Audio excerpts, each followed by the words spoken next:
কেন হলো দেখা রে তোমারে দেখলাম, কেন হলো দেখা রে তোমারে দেখলাম, যারে আমি একেবারে হারাইলাম এই জীবনে, যারে আমি একেবারে হারাইলাম।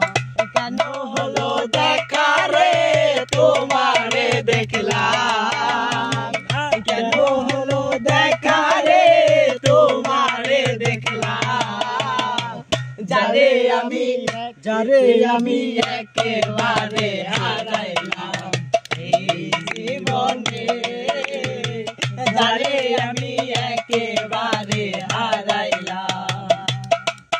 ওই কোন মুখে দাঁড়াইয়া বলবো এই মনের কথা,